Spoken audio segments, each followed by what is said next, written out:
83% of Gen Zs feel social media is addicting and that it is destroying their lives.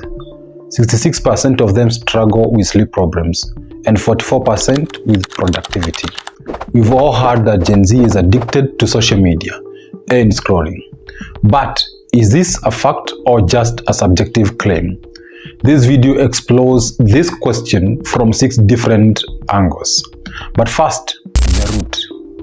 Sandwiched between the millennials and Generation Alpha, Generation Z are people born between 1995 and 2005, and others place the bracket at 2000 and 2012, and others between 1997 and 2012. So it's the people born between 1995 and 2012. As such, they go by many names: the internet generation, digital natives, digital junkies. Gen Z spend an average around 9 hours a day on screens. And this begs the question, how do they have time for the real world? Work, school, relationships? Well, they don't. Take Taylor Little. She was only 11 years old when social media became part of her world.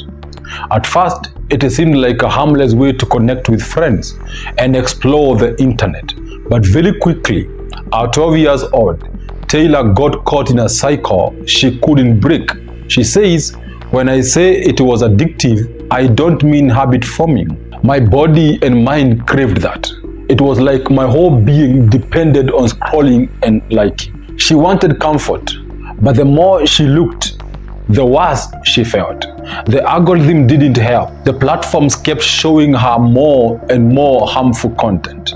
Images that made her body and mind feel wrong, triggered anxiety, and fed into self-harm urges. They know we're dying. They don't care. They make money off us dying. That was my second suicide attempt, and I was finally able to get real long-term treatment. Her parents noticed and stepped in.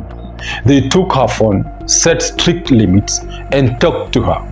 But the more they tried to control her phone use, the more isolated and desperate she became. If I had my phone taken away, it felt like having withdrawals. It was unbearable. Today, Taylor believes her teens were stolen. And this view led to years of battling depression and multiple suicide attempts, all while feeling trapped in a loop of craving social media but fearing what she'd see next. And now she's studying up.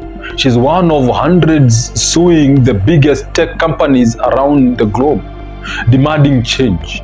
I believe that Taylor's parents could have done better, but there's no doubt social media has completely added a new and disturbing element to parenting: brain stimulation.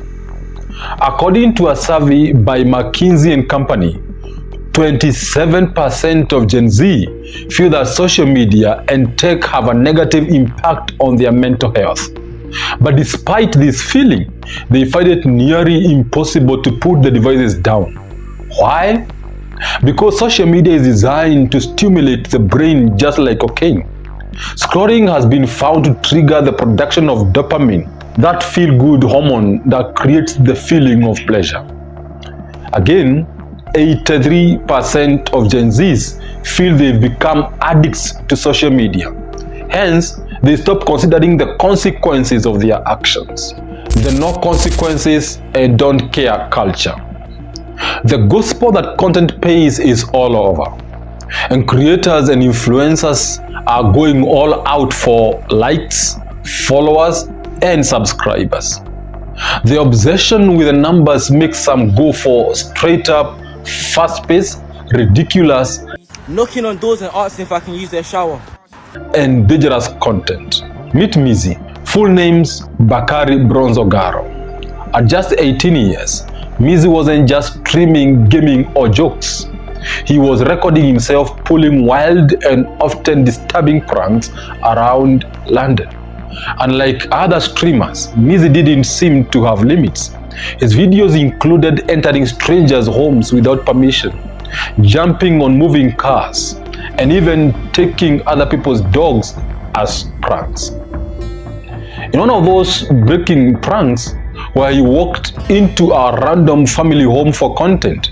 His actions led to a police investigation and a criminal charge.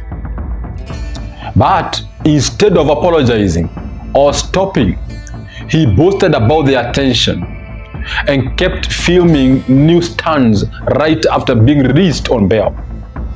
TikTok star Mizzy has posted on social media yet again. This time he has been seen pulling groceries off shelves in a shop. And instead of feeling forgiven and given a second chance at life, Mizzy claimed he was being treated unfairly, saying if it was a white kid doing this, there shouldn't be all this fuss. Mizzy appeared to thrive off any publicity, Asking randoms for directions and telling them to shush. whether good or bad. But the more trouble he faced publicly, the more defiant and outrageous his pranks became. The inevitable eventually happened. He got banned from social media. But despite his account being banned from TikTok and repeat police warnings, Mizzy kept reinventing his content on new profiles and platforms, calling out haters and capitalizing on the controversy every time his name trended. From London to Nairobi, Kenya. During the financial bill protest of 2024 and recently the Ruto Must Go protest, we saw hundreds of social media content creators risking their own lives for views, for likes, and following.